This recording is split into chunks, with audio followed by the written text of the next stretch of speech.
Good morning, ma'am. Good afternoon, Tarek. Sorry. Cover horse. Cover hamba. Headline da AI gi matangda cover pao miyaureko. AI gi matangda.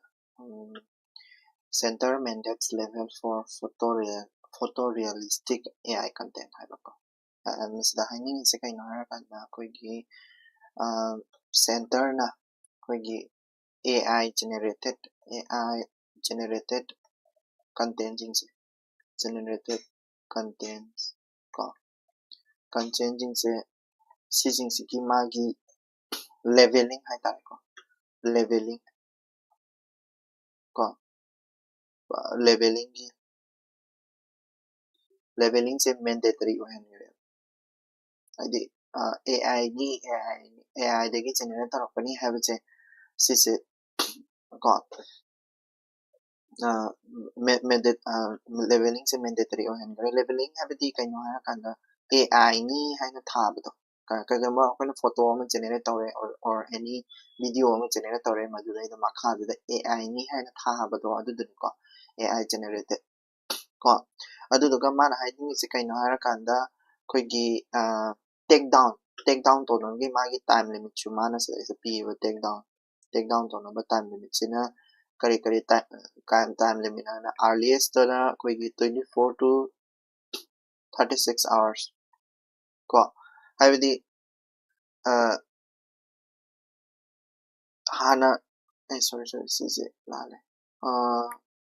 hana leramba time ni sina 24 to 36 hours pawgi manungda mutat kadamni haina lerambado hujikti kadawgi harakanda ko illegal content oi taragadi 3 hours pawgi manungda mutat kadawni 3 hours illegal oi taragadi illegal content ko aduga karigumba illegal content ni haiba city kanon haideni ko court na haideni ko government na haiba yade aduga roman batuda kari koigi 2 hours pawgi manungda take down tawtuba karigumba sensitive or sensitive content chidi kano court haiba lete government haiba lete any sensitive content yaw taragadi government na 2 hours pawgi manungda mutat kadabane ko defect sisinaba ko sida defect sisinaba adagi kari class sisinaba mayam sinto amta yaroi ko haidi defect sisinaraga video thagalapo khogalapa mayam sinto 2 hours pawgi manungda lokhat haidi kano tawda taragadi ko akoigi kano singse haidi administration na kadawge harakanda phaba punba tawrakani ko phaba punba tawrakani adagi sida magi take down tawbagi magi matamse sumana pire aduduga kaidawge harakanda posa ama sumana highlight taweba ko koigi 2025 ta koigi draft tawgiba koigi definition am khak leyeba ko AI generated content ki definition am khak leyeba AI generated content hamsige content sige ko AI generated content sige 2025 ta kano tawgiba ama leyeba adudo adugi draft to satnararoiba 2026 ki definition se 2026 ki definition am khak mana hayeba ko definition sa I hierarchy ko 2026 ki definition am khak government na piyeba karino harakanda koigi AI generated content mana sida lauda duriba AI generated content jingse kadawge harakanda mana ko condition hai tare condition sigi condition jingse oi taragadi lauda doine like audio oibe visual oibe ko natraga audio visual oibe ko visual or audio visual oibe ko audio visual generated ko using computer ko haibidi AI generated haidi se kaino haragadi AI generated haina ko deepseek adagi kare kara grow adagi google AI studio ko any Meta AI adagi ChatGPT sizinaraga tawbado adu kata natiba 2026 ki definition na haise akoigi audio visual adagi natraga any computer ma sizinaraga semakpa kaino singse photo natraga video singse loinamak se sigi definitions ki makhara chandoini buko aduduga kadoga hara kanda madudaida real yam malaba asengbaduga yam manaraba doitardi dum lawdagrani ko asemaga dum manara taragadi lawdagrani aduduga karigumba yamna true yamna chum malaba adegi authentic oiba malaba doitaragadi dum lawdagrani kaigina haragadi kay mase indistinguishable hairiba mana haidi distinguish tawba ngamdraba ko mina normally akoina yena matamde indistinguish tawba ngamdraba doitaragadi adum AI generated ne haina content to lawgrani ko aduduni ko man hani se to kai condition se kai no ba ngasagi AI generated content ni akoina kani and haina level tawtri ba AI generated content ni level tawtri se no any computer mana saba potune ningsing adam ni ko ChatGPT ne katang saba duna AI generated ne haiba natte ba audio visual or natraga any audio visual using computer sizinaraga semak pa pot se sising si ko akoina kanoni AI generated kanoni content ni haina dum thagrani ba thaju tharani plus kaigumba mado illegal content oiragana ko na illegal content ne haragana 3 hours pawi mata dum mutak lawthokadabni natraga sensitive content ne haragadi 2 hours pawi manungda lawthokadabni ko aduga mo so mo punishment oina kari piba yage na mana so hairi ko punishment je kai kai no harakanda koigi for kari safe harbor habadi akoigi safe harbor haise kaigumba aise aigi AI content se thagat ke haragadi kare da thagale YouTube kumba Insta kumba adegi Facebook kumba da thagatro asigumba thagat pasineba si thagalise karamba platform da thagalise YouTube Insta Facebook sigumba se ngasagi kano ko safe harbor habdi moigi mating lawraga aikoina kano se AI content se thagatoina tra so moijingse kadoge harakanda moijing su punishment phangane karigumba masisi thagat taragadi ko masisi thagalaga ngasagi time limit chi manungda lawda daba oi taragadi ko section 79 of IT Act ko 2000 gi matung ina ko kadoge ko ngasagi user da tainer roi kanada tainer doiba YouTube Instagram Facebook kanigumba masige content se thagalang taragadi section 79 of IT Act 2000 gi matung ina safe harbor oriba YouTube Instagram Facebook sing season le tanarani kano tawrani abdi tainaraga karigumba moina lawda daba oi taragadi laws safe harbor protection aina koigi moiju court chapya court safe harbor protection aina malay safe harbor protection aise kaino aranganda koigi karigumba akoigi aina Instagram da patabam thagale Instagram da taina roiba hana leirami se kaino hana gi rule se kaino safe harbor protection se kari aina Instagram da patabam thada Instagram da taina roiba ingona taina doini but tawadabu karigumba masigi kaino se pung ani natraga pung ahum gi haina mana time limit nam thamide masigi manung sida mana YouTube sina lawdadraba Instagram se lawdadraba masagi protection du lawthokrane protection lawthokani meaning Instagram gi makok se jail ya waya duriba lawdadraga ko Instagram gi makok se jail ya waya duri Facebook gi makok se jail ya duriba ko aduduga kadoge harakanda administration dadi akoina masigi damakta tongana administration da masigi damakta tongana ko akoigi state level officer ama thamane like akoigi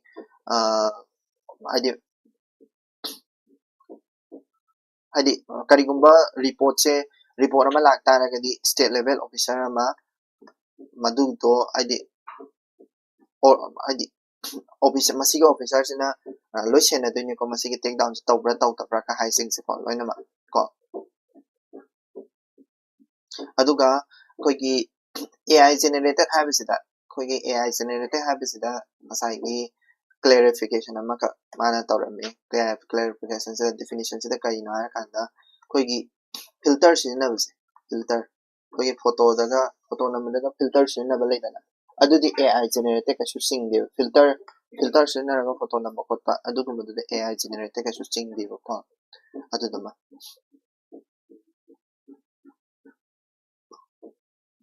next sijima khangchalo ko AI generated kanogi pot sing se government na thadorokani ko haidi rule the semto ini ko AI Information Technology Act 2021 gi rule se the semto ra abani ko aduna haidi music AI generated photos is yam thagatlura no Supreme Court agrees to hear plea against Assam CM's head speech ko head speech ke matang dani yam kind important oi bidina te but head speech is kaino abdo hape haram ge na tawani ko head speech se koigi kai dawraga hara kanda if aigi speech amana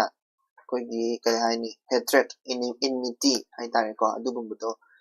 provoke tawra khana halaba mi se doi taraga madu head speech ko not in constitution ko not in constitution da budi yaude masi se head speech ai definition kari kara head speech ai se kai no yaude yam subjective term ni but tabadabu koigi IPC की section में हम ददी लो यावे को IPC की section में हम ददी यम यावे IPC की ID Indian Penal Code की section 153A 2295 505 सिददी कदोगे हर कांदा करिगुम्बा कोई की religion को race को नत्रया place of birth residence language masigi matangda koigi kahaini phattaba ngangaba any ko aduduga kadoga harakanda koigi release adi kahaini deliberately ko malicious act tawraba abedi phattaba migi phattaba tawraba ko mingonda phattaba act tawraba kai ngare mido khana hanaba natraga kano tawraba act tawraba wa ngama katanate ko thabak tawbusu ni ko adagi publication tawbusu yawi ko aduna traga circulation tawba adu yati IPC ki matungin head speech salamanung da loi chilni ko like adu duga kadoga harakanda if ma se kai kumba ma se koi si de hemanta ki magi head speech amangara ngangi bedo nahal oi bane adu ngangi bedo gi matangda kaino akoigi BJP gi kano gi mana Hindu gi matang ngangi ni ko CM ama oraga yamna phajadaba potni ko aidi kaino Hindu support oraga kano mangangi bani exact what to be kaure but kadoga harakanda ma se kano ni ko akoigi chief minister ni ko constitutional body magi chief minister mana ngama se yabra yadabra adu gisu nei narakane adu RPA na su yade RPA na kadoga RPA representation of people in 1951 na karigumba any constitution body pai banu pa mana kano taw taradi head speech singang taragadi section ko representation section 8 ko adigi na tra aragana section 123 gi matung inna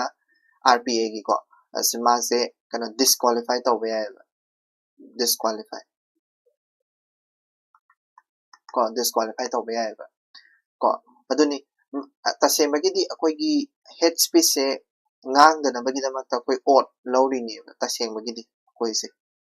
ot ta kare hai koina akoigi ot lawba hai se kaino se akoigi chief minister adagi even prime minister moi se ot lawba da ot taking se karamba segel gi makhada chingni haragadi ot se ꯑꯩꯈꯣꯏꯅ schedule number 3 third schedule ꯀꯣ ꯁꯦ third schedule ꯒꯤ ꯑꯣꯠꯇ ꯑꯩꯈꯣꯏꯅ ꯀꯩꯗꯧꯒꯦ ꯍꯥꯏꯔꯀꯥꯟꯗ ꯑꯩꯈꯣꯏꯒꯤ sovereignty and integrity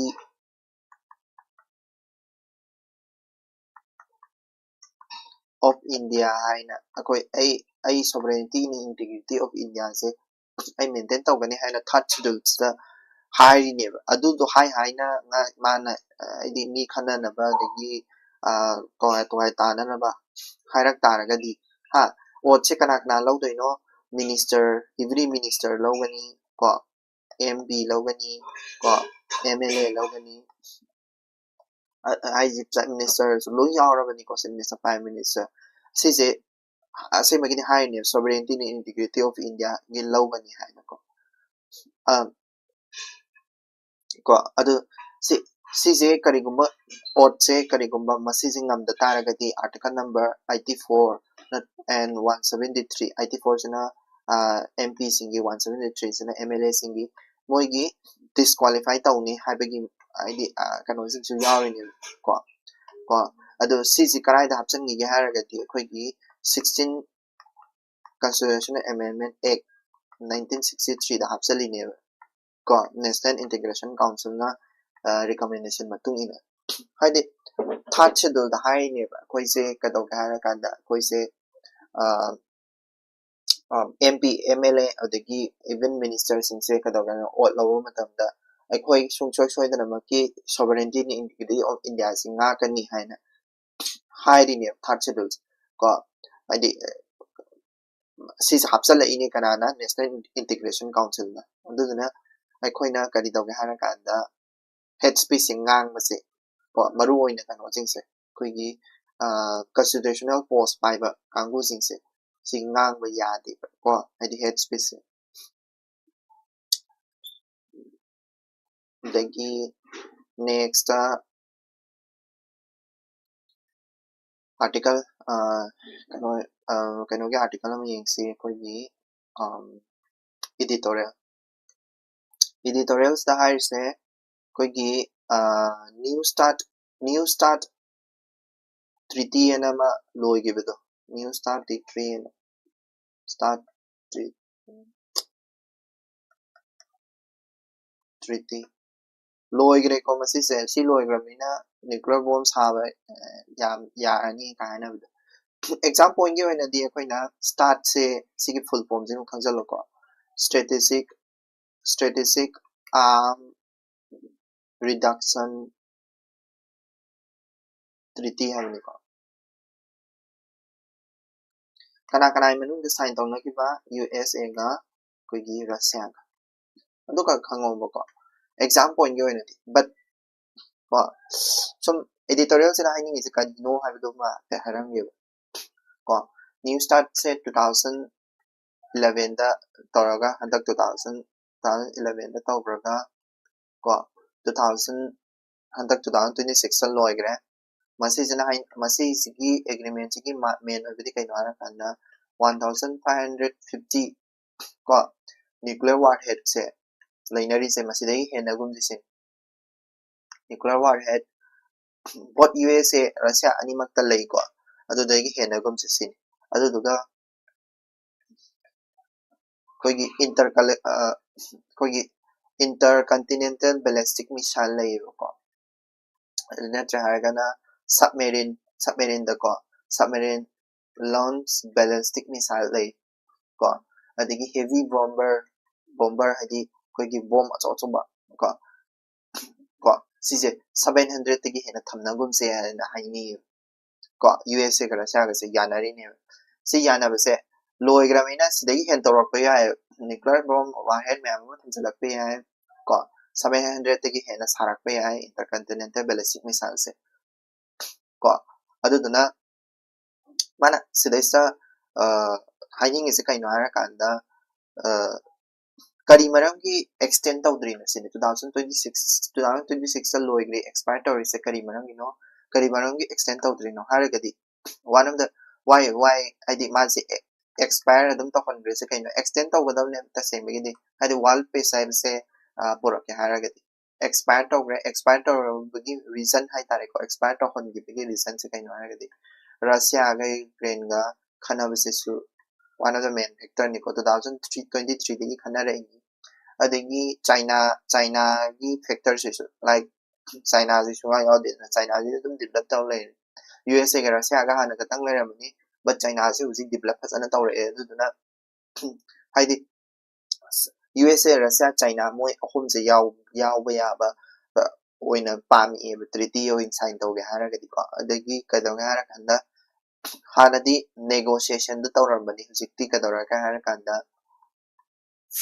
negotiation tawraga kaino tawrambani ba hanadi yanabase pulakambani ba hujikti kadore koigi imperialistic ai tare ko aidi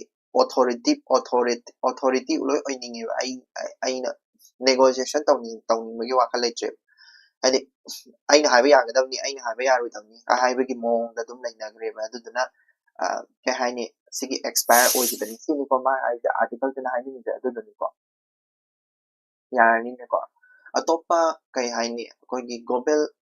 global treaties new start treaties ina quite important oiko kaigino karambagi karigi matang haragadi koigi nuclear kulai hai taragadi nuclear weapons ke hai taragadi new start treaties ina quite important oyame atopa treaty bidi lai atopa kaino lai like non proliferation treaty kana lai ko non proliferation treaty se ko India yaude ko adagi comprehensive treaty haide comprehensive nuclear test treaty habne ko CTBT haise ai sangne irongge non proliferation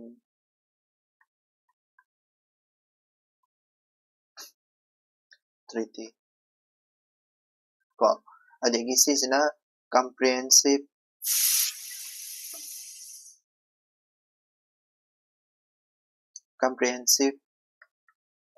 nuclear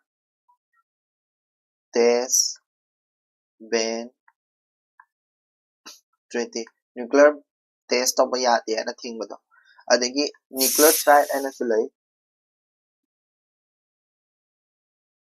ko si mayam jing je tum khangjan me ai ko si mayam jing se khoi gi kai ai ni nuclear khulai se changyeng tawdana ba ko nuclear khulai se thamjandana ba ko adugumba haide treaty ne ba sign tawnari ne ko adugi sign tawnaba se khwai maru oirambadi sise new start treaties ne ba sise expire tawre aduduna sijing ju kairak pa yai ko haide sijing ju kairak pa yai so kairak taragadi yamna kano tawdoini ko haide akoigi yamna phajadaba pot ama oidoini ko habidi akoi India gi oinadi India gi dedi sin NPT ji sign tawde CGBT su ko India ju thugai grabani akoi gi India gi dedi akoi gi kari haini akoi gi akoi gi India gi di ko India di amta yaude basis NPT CTBT de kano nuclear triad ka sambo yaude ba adigi kano su yaude ba khangna new start treaty ju yaude ha khangjalu ko ai yau pra yaude ba India se one of the member ni ko ni kai hang ko su yai ba ko yau pra hadi yaude ba kai manam gi yau jino har ga di moje discriminatory oine edu India gi policy am ko be kare haini no force use doctrine mina kapak badi mina kapak kana ko da hanni ha ko mina kapa mina misal kap suna kana ko da hanni ha ko aduna chigadi halwa ha no force id force oina season na badi season na rosin na aisi ba aduni ko sisi makhangzalo yare aduga huzi phamgi oina di paikha gi da siguma achowa ma new start treaties thokramnina achowa question adum lakpe ai ko exam da second da Takaichi transit kind important or bedinate koigi Japan gi ko SSC gi oina di adum pasan ba ya na ina hapsala mani Japan gi koigi party id kanon si LDC na LDP na Liberal Democratic Party ko moina vote win tawrani tawbaga chapmanare ko koigi historical gi oina first woman prime minister se Prime Minister se Japan gi kanana oire harakani sigi Sane Takaichi haisiko Sane Takaichi SSC ko na badum hachalu ko masigi nupisi yam sathi ban nupi di uidone like Donald Trump go mani Donald Trump of kani hai man haise editorial analysis Donald Trump of Japan ni ko Japan gi ta US said that Donald Trump na tawriba sigi type ta kogi Japan da su Japan da su sigi Takaichi sina tawi Takaichi si yamna kanu oiba haidi kogi China ga yamna yana da ba mi su oiba mas ko next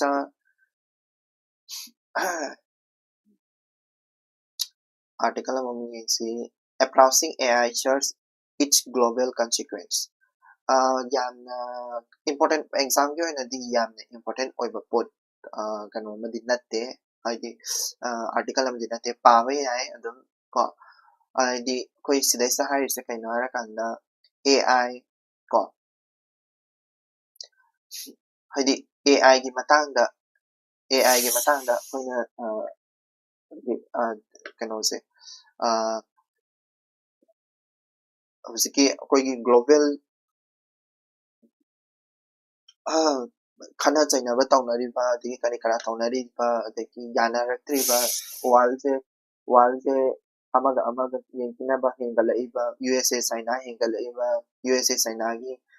khana chaina ba gi matang hengalai ba asigi miyam singse AI na ya ba thon ba ni sine ma hagalai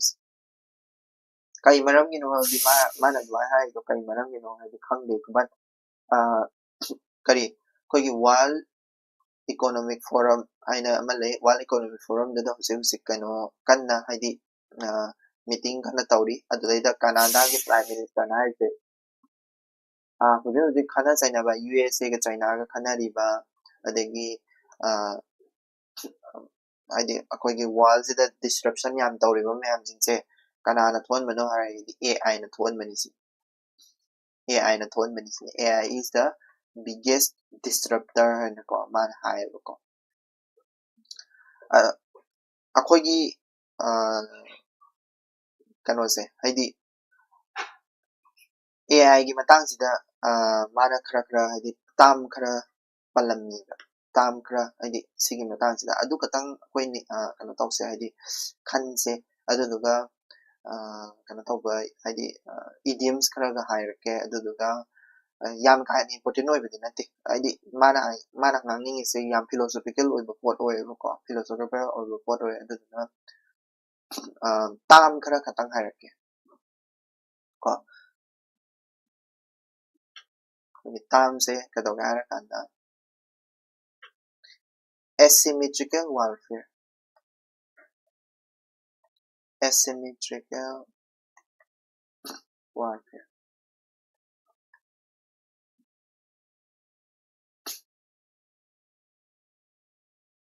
ko asymmetrical warfare da AI jam sine kari maram gina AI yam sine asymmetrical warfare habidi kaino country ani se manadaba country ani hai ta Russia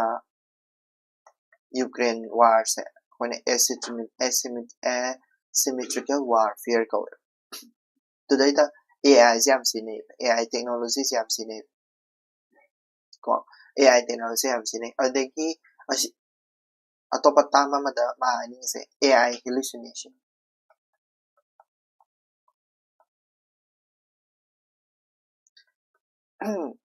AI hallucination sigi example ang pinakyawe akoina AI jam toina sina ba mi oi tara gadi khangane ko AI sida koi AI sida sum hayo ai phabra hai ai phaiye dum harakane phanayam phatra su phaiye dum harakane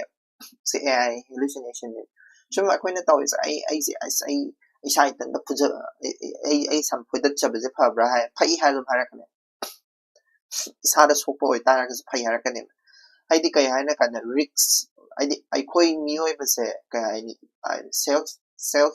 kai ni justification or akoi ni self happiness yam pami ba pamanina AI sina ai ngang ai chumi na sum support taw bi tara ga di AI se koina phai hai doi ni ꯑꯩꯁꯦ ꯐꯅꯌꯥꯝ ꯐꯠꯇ꯭ꯔꯒꯁꯨꯀꯣ AI ꯅ ꯁꯦꯝꯗꯣꯛꯄꯤꯔꯣꯏꯕ ꯑꯁ ꯅꯪꯒꯤꯗꯣ ꯐꯩ ꯅꯪꯒꯤꯗꯣ moderate ꯑꯣꯏꯅ ꯇꯧ ꯑꯗꯨ ꯐꯩ ꯈꯣꯠꯂꯦ ꯑꯗꯨꯝ ꯍꯥꯏꯅꯦꯕ ꯍꯥꯏꯗꯤ ꯔꯤꯌꯦꯂꯤꯇꯤꯅꯤꯀꯣ AI ꯁꯤꯅ ꯑꯩꯈꯣꯏꯁꯦ ꯍꯦꯟꯅꯕꯒꯤ ꯈꯛꯇꯪꯒꯤ ꯑꯣꯏꯅ ꯁꯤꯖꯤꯟꯅꯔꯛꯄꯁꯨ ꯃꯁꯤꯁꯤꯕꯨ ꯑꯩꯈꯣꯏꯅ AI hallucination ꯀꯧꯋꯦ doomsday na खबर थेनगिब doomsday clock का तो अदु doomsday clock अनमा नामु खबर थेनगिब तो अदु का पेति मानदोइनको AI सिंगसे कदोगे हारा कांदा हुजिक से कदोरे AI सिंगसे हुजिक मासे autonomous ओइबा को autonomous ओइबा अदुगा and self sustaining ओइबा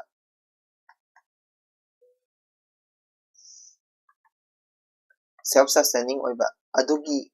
form the लाए हुजिक AI जिक्से autonomous ओइबगी मोड अदुम हुजिक से तौरेबा मसी से doomsday scenario सिंग editorial ना हाइसे doomsday scenario ने हमदी कइनो हारा कांदा कोइसे कदोगे हारा कांदा AI सिना कोइसे पानगिबा खुदमन हारा से कोइगी terminator दगा यारिदनको अदुगुम्बा फिबम द लाकत्रा हाइदबी पाखतपदने को doomsday scenarios को मानस देस्टा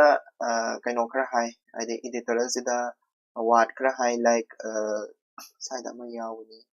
कोइगी एकदम हाइरागे का डायरेक्ट थीद्रस हाइरागे कोइगी idioms खरा हाइरागे बुको run away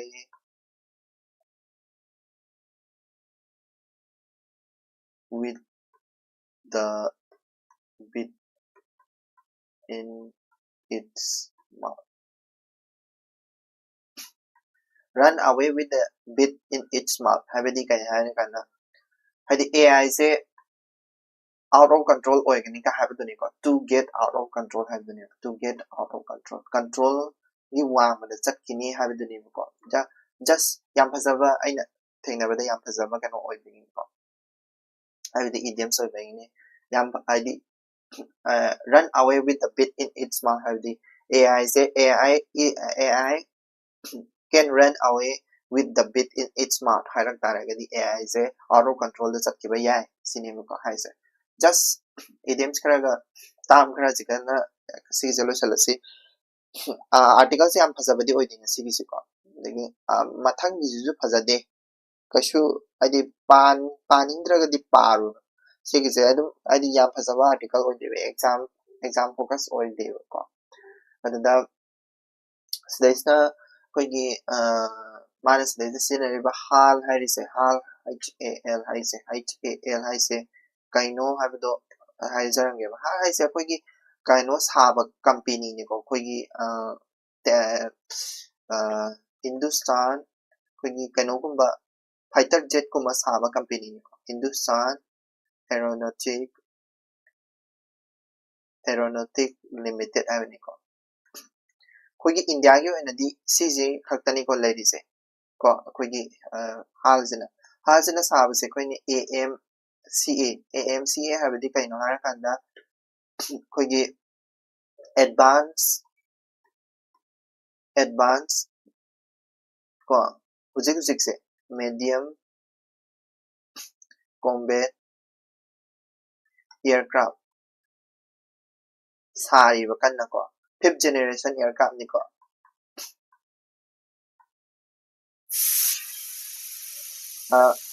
डिजाइन कन्ना तौरी को अदुगी मतांग ओइतने सिस just नन खंगन से हाल से कइनो AMCA हाइसने कइनो एयरक्राफ्ट निको यदि 5th generation aircraft कोई इंडिया की हुजिक सारीबा कन असि खतंग नि को यारे अतोपा निंग दरते यानी को कोई दा हुजिक लेरिबा यारे अतोपदी मानस देस फाइटर जेट ममिंग खरा पल्ले दुबो अदु काइन इंपोर्टेंट ओइबो नेक्स्ट एडिटोरियल दा UGC गिनी सिसु इंपोर्टेंट काइन ओइदे को आइदी UGC गी से प्रॉब्लम्स आई मामा नसु म्याम मा हाइग्रे माना रूल लमा खक UGC ना पुथोरे हुजिपुदी कोर्ट ना कथत खरे को रूल दो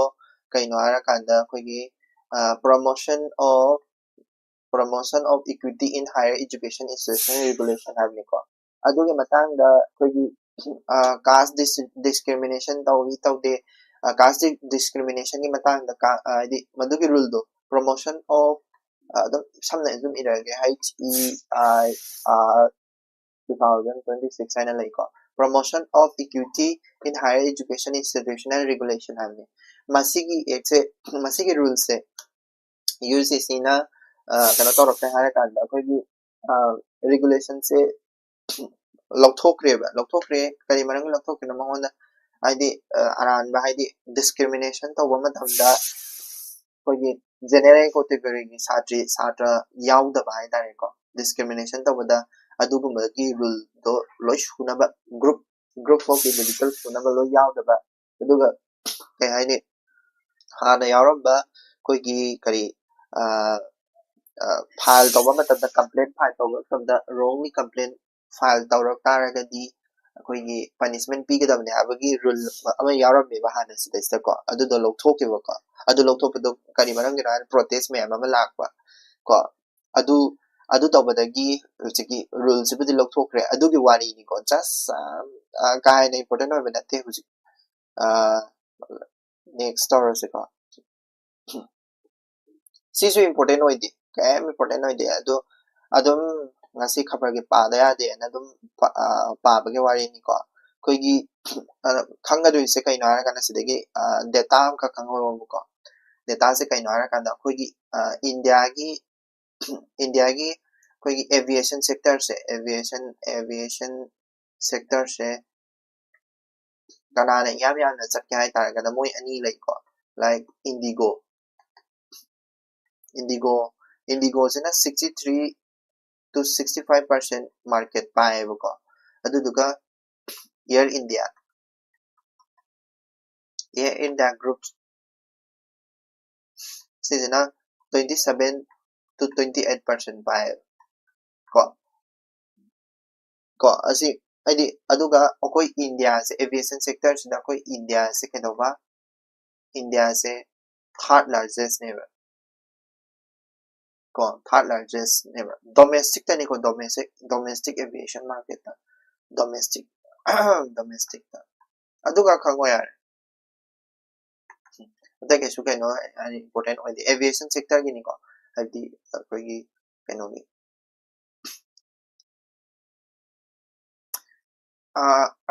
atopa koigi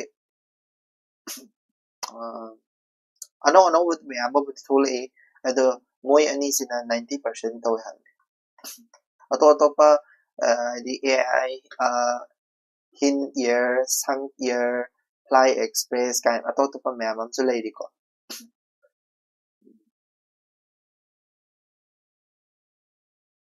yare atopa di okay sika khango yare exam gi hoina SpaceX and a Blue Origin SpaceX Blue Origin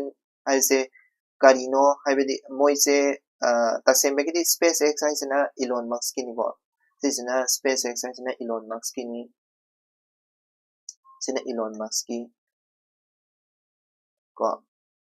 aduduga sisina Blue Origin aisena Jeff Bezos kini ko Amazon ni mapudo mapukta mamlit Jeff Bezos ko moise aidi hamada SpaceX isu zik Mars na satna bagi tawramane ba ko Mars sa na bagi tawramani Blue Origin isu Mars sa na bagi tawrame zikti mun da onthokre ba tha da onthokre ba ko mun da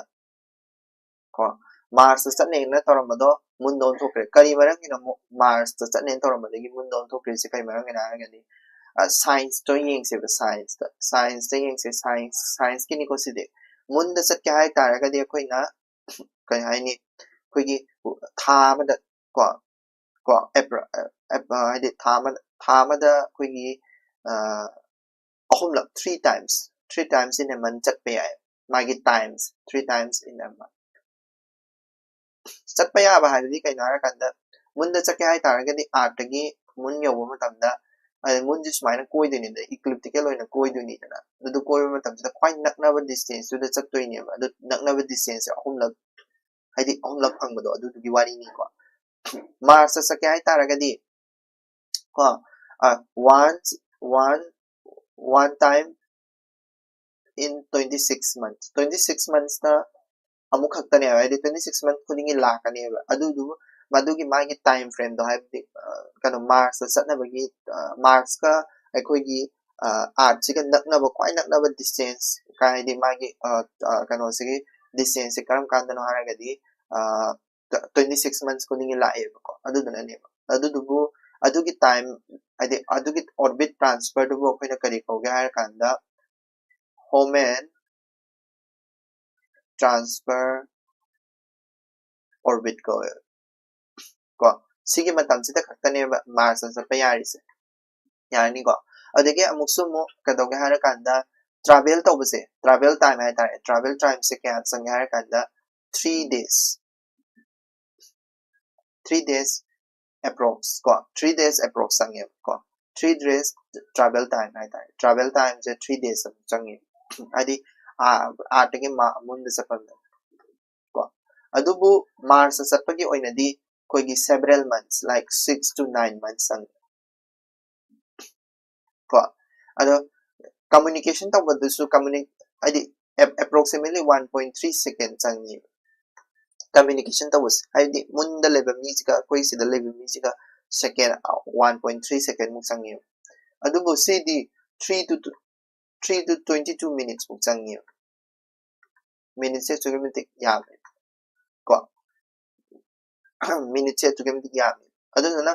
adi ayamana huzik se kadoga hara kanda SpaceX so Blue Origin so moise tha lebak tha da chatna bagi damak ta oina sinlang ba hawre hadi tha da chatna bagi damak aduni ko atai kem kano leite ado SpaceX ka magi kano sika spaceship swing du so hairake ko spaceship swing se NASA gina huzik tawde se kogi munna satpagi se Artemis ko Artemis NASA gina space adagi SpaceX ki ko si SpaceX ina magina Starship ko Starship ai se loina mak mun khatangina te si mun khatangini ko si sina mun khatangini sina interplanetary ni ko interplanetary lane madi mun chappa se ai loi chappe ko adagi SpaceX lere adagi new glenn hai sina kano gi oidiba koigi Blue Origin sai gi Amazon gi ko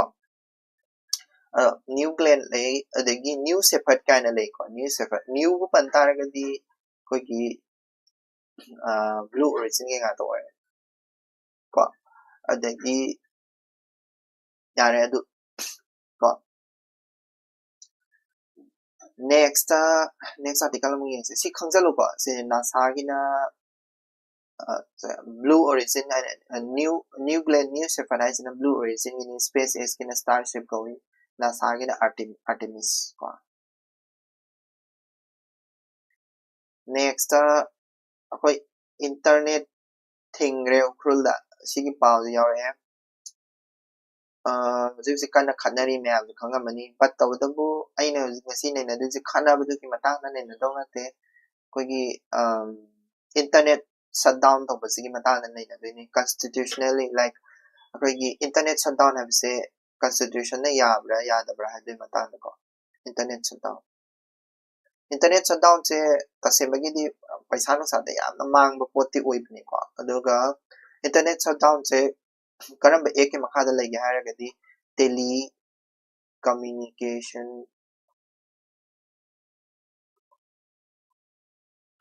act 2023 ki makhada rulam khat lay like telecommunication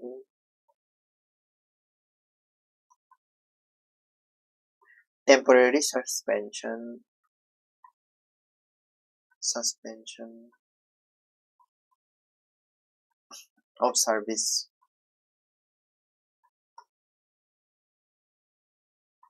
rules 2024 masisina ꯑꯁꯤꯒꯤ ꯔꯨꯜꯁꯀꯤ ꯃꯈꯥꯁꯤꯗ ꯑꯩꯈꯣꯏꯒꯤ ꯀꯩꯗꯧꯒꯦ ꯍꯥꯏꯔꯀꯥꯟꯗ ꯑꯩꯈꯣꯏꯒꯤ internet ꯁꯠꯗꯥꯎꯟꯁꯨ ꯇꯧꯕ ꯌꯥꯗꯣꯏꯅꯦꯕ ꯑꯗꯣ every week ꯈꯨꯗꯤꯡꯃꯛꯀꯤ 7 days ꯈꯨꯗꯤꯡꯒꯤ ꯃꯥꯁꯦ ꯑꯞꯗꯦꯠ ꯇꯧꯒꯗꯧꯅꯤꯀꯣ ꯑꯟꯂꯤꯃꯤꯇꯦꯗꯇ ꯇꯧꯕ ꯌꯥꯗꯦ ꯍꯥꯏꯗꯤ ꯂꯤꯃꯤꯠ ꯂꯩꯒꯗꯕꯅꯦꯕ 7 days ꯐꯥꯎꯕꯒꯤ ꯃꯅꯨꯡꯁꯤꯗ ꯑꯃꯨꯛ another 7 days ꯑꯃꯨꯛ ꯁꯥꯡꯗꯣꯛꯑꯦ another 7 days ꯑꯃ ꯍꯥꯏꯗꯤ ꯃꯥꯒꯤ ꯇꯥꯏꯝ ꯂꯤꯃꯤꯠ ꯈꯔꯗꯤ ꯂꯩꯒꯗꯕꯅꯦ 7 days ꯑꯣꯏꯕ ꯌꯥꯏ ꯑꯃ ꯑꯣꯏꯕ ꯌꯥꯏꯀꯣ ꯇꯥꯏꯝ ꯂꯤꯃꯤꯠ ꯈꯔꯗꯤ ꯂꯩꯒꯗꯕꯅꯦꯕ ꯍꯥꯏꯗꯤ ꯀꯩꯅꯣ ꯇꯧꯕ ꯃꯇꯝꯗ with reasonꯁꯨ ꯐꯖꯅ ꯄꯤꯒꯗꯕꯅꯦꯕ ꯀꯔꯤ ꯃꯔꯝꯒꯤꯅꯣ ꯍꯥꯏꯔꯒꯗꯤ ꯁꯤꯁꯤꯅ ꯑꯦꯛ ꯂꯩꯖꯔꯦꯀꯣ ꯀꯔꯤ ꯃꯔꯝꯒꯤꯅꯣ ꯍꯥꯏꯔꯒꯗꯤ ꯑꯩꯈꯣꯏꯒꯤ ꯀꯔꯤꯒꯨꯝꯕ ꯁꯨꯄ꯭ꯔꯤꯝ ꯀꯣꯔꯠꯀꯤ ꯒꯥꯏꯗꯂꯥꯏꯟ ꯑꯃ ꯂꯩꯌꯦꯕ ꯏꯟꯇꯔꯅꯦꯠꯇ ꯊꯤꯡꯒꯦ ꯍꯥꯏꯔꯒꯗꯤ ꯁꯨꯃꯥꯏꯅ ꯇꯧꯒꯗꯕꯅꯤ ꯍꯥꯏꯕꯒꯤ ꯁꯨꯄ꯭ꯔꯤꯝ ꯀꯣꯔꯠꯀꯤ ꯒꯥꯏꯗꯂꯥꯏꯟ ꯁꯤꯒꯤ ꯒꯥꯏꯗꯂꯥꯏꯟꯁꯦ ꯀꯔꯝꯕꯗꯒꯤ ꯀꯔꯤꯗꯒꯤ ꯂꯥꯛꯈꯤꯕꯅꯣ ꯍꯥꯏꯔꯒꯗꯤ ꯑꯩꯈꯣꯏꯒꯤ ꯑꯅꯨꯔꯥꯙꯥ ꯕꯥꯁꯤꯟ ꯁꯤ ꯅꯤꯡꯁꯤꯡꯉꯨꯀꯣ ꯁꯤ ꯌꯥꯝ ꯃꯦꯟꯁꯇꯁꯨ ꯀꯥꯟꯅꯔꯛꯀꯅꯤ ꯑꯅꯨꯔꯥꯙꯥ ꯕꯥꯁꯤꯟꯒꯤ ꯀꯦꯁ ꯑꯃꯈꯛ ꯂꯩꯒꯦ 2020ꯗ ꯑꯗꯨꯒꯤ ꯃꯇꯨꯡ ꯏꯟꯅꯅꯦ ꯒꯥꯏꯗꯂꯥꯏꯟ ꯂꯥꯛꯏꯁꯦꯀꯣ ꯁꯦ ꯐꯟꯗꯥꯃꯦꯟꯇꯦꯜ ꯔꯥꯏꯠꯁꯇ ꯆꯤꯡꯉꯦꯕ ꯐꯟꯗꯥꯃꯦꯟꯇꯦꯜ ꯔꯥꯏꯠꯁ ꯀꯔꯝꯕ article number 19(1)(a) freedom of speech ko freedom of speech and expression ko adagi ani sida depend tawe ko asi adi sisina trade kini ko anywhere koi gi trade tawa ya bage aduga sisina speech kini ko aduduna internet thing bai se kadoga harakanda fundamental right soi ko aduduna fundamental right sokani na di supreme court na kutin jala ini ko adagi proportionality test so adi oigadamne abdi kayani irangna naminini humni katang thoe thingmana thani hum thingna taragadi proportional oireba adudi oidredana adu su check tawa ya adagi necessity haide tasing darkar leibra thingbase darkar lei hai taragadi last resort oina thinggadabani sini ko aduga kadoga harakanda judicial review su lakane karigumba thingre khalaseba adu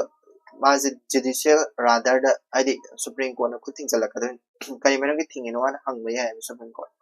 yan tai ko judicial review lakpe court yawa ya ko ado india sina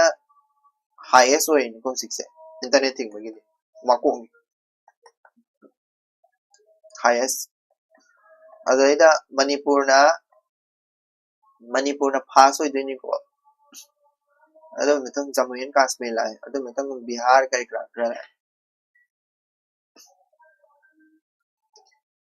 manipur na tum orani bidi khangi ka sigi kang tirang lai ni na ko dagi ngarang lok sabha gi speaker lok thok pai matang ido ngarang gi khabar da bidi yawani ai ngarang khabar da su ngarang expand di tawjaramamni ngasi khara revision oina tawse article number 94C gi matungina koigi removal of Lok Sabha speaker se tawba yae ko sidana notice thare na haise submitted notice thagre ko notice se 14 day notice hoy ni ko se removal se tawga ai tar gadi mi ama khakana mi any MP amana adum tawba yae ko ado 14 days notice ama thara ni 14 day notice ama 14 days notice ama thara ni ko move tawnaba 14 days notice ek thaba matamda article number 96 ki matungina 96 ki matungina kadawga harakanda lok sabha gi speaker se ma se speaker gi mathau je loigre sida hai se bill to stay away from lok sabha proceeding ma se speaker proceeding tawba yade ko no proceeding tawba ya roiba aibidi